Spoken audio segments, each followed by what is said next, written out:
हर हर महादेव दोस्तों। शिव पुराण की आज की कथा में हम सदाचार, संध्या वंदन, प्रणव, गायत्री जाप एवं अग्निहोत्र की विधि तथा महिमा के विषय में जानेंगे।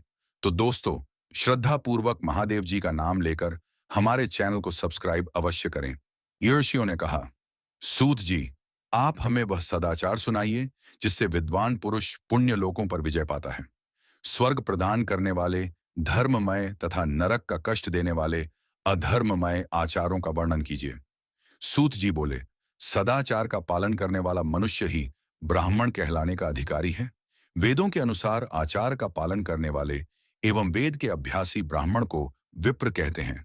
सदाचार, वेदाचार तथा विद्या गुणों से युक्त होने पर उसे द्विज कहते हैं। वेदों का कम आचार तथा कम अध्ययन करने वाले एवं राजा के पुरोहित अथवा सेवक ब्राह्मण को क्षत्रिय ब्राह्मण कहते हैं।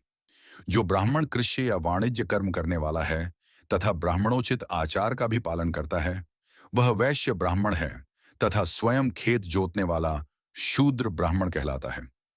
जो दूसरों के दोष देखने वाला तथा परद्रोही है, उसे चांडाल द्विज कहते हैं। क्षत्रियों में जो पृथ्वी का पालन करता है, वह राजा है तथा अन्य मनुष्य राजत्वहीन क्षत्रिय माने जाते हैं।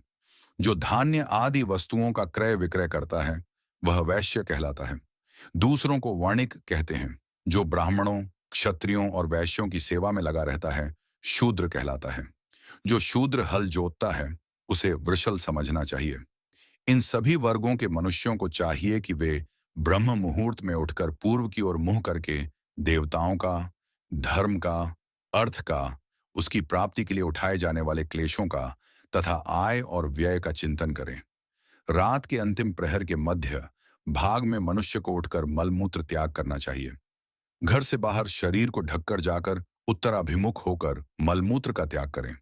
जल, अग्नि, ब्राह्मण तथा देवताओं का स्थान बचाकर बैठें। उठने पर उस ओर न देखें। हाथ पैरों की शुद्धि करके 8 बार कुल्ला करें। किसी वृक्ष के पत्ते से दातुन करें। दातुन करते समय तर्जनी अंगुली का उपयोग नहीं करें। तदंतर जल संबंधी देवताओं को नमस्कार कर मंत्रपाठ करते हुए जलाशय में स्नान करें।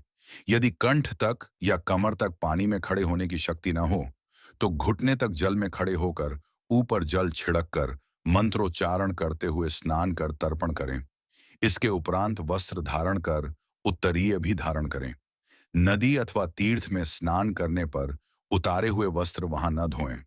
उसे किसी कुएं, बावड़ी अथवा घर ले जाकर धोएं। कपड़ों को निचोड़ने से जो जल गिरता है, वह एक श्रेणी के पितरों की तृप्ति के लिए होता है। इसके बाद जाबाली उपनिषद में बताए गए मंत्र से भस्म लेकर लगाएं।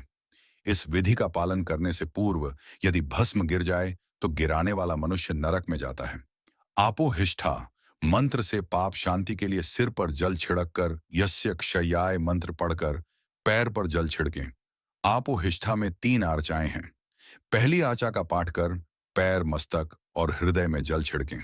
दूसरी आचा का पाठ कर मस्तक, हृदय और पैर पर जल छिड़कें तथा तीसरी आचा का पाठ करके हृदय, मस्तक और पैर पर जल छिड़कें। इस प्रकार के स्नान को मंत्र स्नान कहते हैं। किसी अपवित्र वस्तु से स्पर्श हो जाने पर, स्वास्थ्य ठीक न रहने पर, यात्रा में या जल उपलब्ध न होने की दशा में मंत्र स्नान करना चाहिए। प्रातः काल की संध्योपासना में गायत्री मंत्र का जाप करके 3 बार सूर्य को अर्घ्य दें। मध्याह्न में गायत्री मंत्र का उच्चारण कर सूर्य को एक अर्घ्य देना चाहिए। सायंकाल में पश्चिम की ओर मुंह करके पृथ्वी पर ही सूर्य को अर्घ्य दें। सायंकाल में सूर्यास्त से 2 घड़ी पहले की गई संध्या का कोई महत्व नहीं होता। ठीक समय पर ही संध्या करनी चाहिए। यदि संध्योपासना किए बिना 1 दिन बीत जाए, तो उसके प्रायश्चित हेतु अगली संध्या के समय 100 गायत्री मंत्र का जाप करें। 10 दिन छूटने पर 1 लाख तथा 1 माह छूटने पर अपना उपनयन संस्कार कराएं। अर्थ सिद्धि के लिए ईश, गौरी, कार्तिकेय, विष्णु, ब्रह्मा, चंद्रमा और यम व अन्य देवताओं का शुद्ध जल से तर्पण करें। तीर्थ के दक्षिण में, मंत्रालय में, देवालय में अथवा घर में आसन पर बैठकर अपनी बुद्धि को स्थिर कर देवताओं को नमस्कार कर प्रणव मंत्र का जाप करने के पश्चात गायत्री मंत्र का जाप करें। प्रणव के अ, उ और तीनों अक्षरों में जीव और ब्रह्मा की एकता का प्रतिपादन होता है। अतः प्रणव मंत्र का जाप करते समय मन में यह भावना होनी चाहिए कि हम तीनों लोकों की सृष्टि करने वाले ब्रह्मा, पालन करने वाले विष्णु तथा संहार करने वाले रुद्र की उपासना कर रहे हैं। ये ब्रह्म स्वरूप ओंकार हमारी कर्मेंद्रियों, ज्ञानेंद्रियों, मन की वृत्तियों तथा बुद्धि वृत्तियों को सदा भोग और मोक्ष प्रदान करने वाले धर्म एवं ज्ञान की ओर प्रेरित करें। जो मनुष्य प्रणव मंत्र के अर्थ का चिंतन करते हुए इसका जाप करते हैं, वे निश्चय ही ब्रह्मा को प्राप्त करते हैं, तथा जो मनुष्य बिना अर्थ जाने प्रणव मंत्र का जाप करते हैं, उनको ब्राह्मणत्व की पूर्ति होती है। इस हेतु श्रेष्ठ ब्राह्मण को प्रतिदिन प्रातःकाल एक सहस्र गायत्री मंत्र का जाप करना चाहिए। मध्याह्न में 100 बार तथा सायं 28 बार जाप करें। अन्य वर्णों के मनुष्यों को सामर्थ्य के अनुसार जाप करना चाहिए। हमारे शरीर के भीतर मूलाधार, स्वादिष्ठान, मणिपुर, अनाहत, आज्ञा और सहस्रार नामक 6 चक्र हैं। इन चक्रों में क्रमशः विद्येश्वर, ब्रह्मा, विष्णु, ईश, जीवात्मा और परमेश्वर स्थित हैं। सद्भावना पूर्वक श्वास के साथ सोहम का जाप करें। सहस्र बार किया गया जाप ब्रह्मलोक प्रदान करने वाला है। 100 बार किए जाप से इंद्र पद की प्राप्ति होती है। आत्मरक्षा के लिए जो मनुष्य अल्प मात्रा में इसका जाप करता है, वह ब्राह्मण कुल में जन्म लेता है।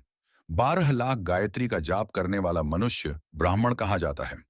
जिस ब्राह्मण ने 1 लाख गायत्री का भी जप न किया हो, उसे वैदिक कार्यों में न लगाएं। यदि एक दिन उल्लंघन हो जाए, तो अगले दिन उसके बदले में उतने अधिक मंत्रों का जाप करना चाहिए। ऐसा करने से दोषों की शांति होती है। धर्म से अर्थ की प्राप्ति होती है, अर्थ से भोग सुलभ होता है, भोग से वैराग्य की संभावना होती है। धर्म पूर्वक उपार्जित धन से भोग प्राप्त होता है, उससे भोगों के प्रति आसक्ति उत्पन्न होती है। मनुष्य धर्म से धन पाता है एवं तपस्याओं से दिव्य रूप प्राप्त करता है। कामनाओं का त्याग करने से अंतःकरण की शुद्धि होती है, उस शुद्धि से ज्ञान का उदय होता है। सतयुग में तप को तथा कलयुग में दान को धर्म का अच्छा साधन माना गया है। सतयुग में ध्यान से, त्रेता में तपस्या से और द्वापर में यज्ञ करने से ज्ञान की सिद्धि होती है, परंतु कलयुग में प्रतिमा की पूजा से ज्ञान लाभ होता है। अधर्म हिंसात्मक और दुख देने वाला है। धर्म से सुख व अभ्युदय की प्राप्ति होती है, दुराचार से दुख तथा सदाचार से सुख मिलता है। अतः भोग और मोक्ष की सिद्धि के लिए धर्म का उपार्जन करना चाहिए। किसी ब्राह्मण को 100 वर्ष के जीवन निर्वाह की सामग्री देने पर ही ब्रह्मलोक की प्राप्ति होती है। एक सहस्र चांद्रायण व्रत का अनुष्ठान ब्रह्मलोकदायक माना जाता है। दान देने वाला पुरुष जिस देवता को सामने रखकर दान करता है, अर्थात जिस देवता को वह दान द्वारा प्रसन्न करना चाहता है, उसी देवता का लोक उसे प्राप्त होता है। धनहीन पुरुष तपस्या कर अक्षय सुख को प्राप्त कर सकते हैं। ब्राह्मण को दान ग्रहण कर तथा यज्ञ करके धन का अर्जन करना चाहिए। क्षत्रिय बाहुबल से तथा वैश्य कृषि एवं गोरक्षा से धन का उपार्जन करें। इस प्रकार न्याय से उपार्जित धन को दान करने से दाता को ज्ञान की सिद्धि प्राप्त होती है एवं ज्ञान से ही मोक्ष की प्राप्ति सुलभ होती है। गृहस्थ मनुष्य को धन धान्य आदि सभी वस्तुओं का दान करना चाहिए। जिसके अन्न को खाकर मनुष्य कथा श्रवण तथा सत्कर्म का पालन करता है, तो उसका आधा फल दाता को मिलता है। दान लेने वाले मनुष्य को दान में प्राप्त वस्तु का दान तथा तपस्या द्वारा पाप की शुद्धि करनी चाहिए। उसे अपने धन के 3 भाग करने चाहिए, एक धर्म के लिए, दूसरा वृद्धि के लिए एवं तीसरा उपभोग के लिए। धर्म के लिए रखे धन से नित्य, नैमित्तिक और इच्छित कार्य करें। वृद्धि के लिए रखे धन से ऐसा व्यापार करें जिससे धन की प्राप्ति हो तथा उपभोग के धन से पवित्र भोग भोगें। खेती से प्राप्त धन का 10वां भाग दान कर दें, इससे पाप की शुद्धि होती है। वृद्धि के लिए किए गए व्यापार से प्राप्त धन का 6ठा भाग दान देना चाहिए। विद्वान को चाहिए कि वह दूसरों के दोषों का बखान न करे। ब्राह्मण भी दोषवश दूसरों के सुने या देखे हुए छिद्र को कभी प्रकट न करे। विद्वान पुरुष ऐसी बात न कहे जो समस्त प्राणियों के हृदय में रोष पैदा करने वाली हो। दोनों संध्याओं के समय अग्नि को विधि पूर्वक दी हुई आहुति से संतुष्ट करे।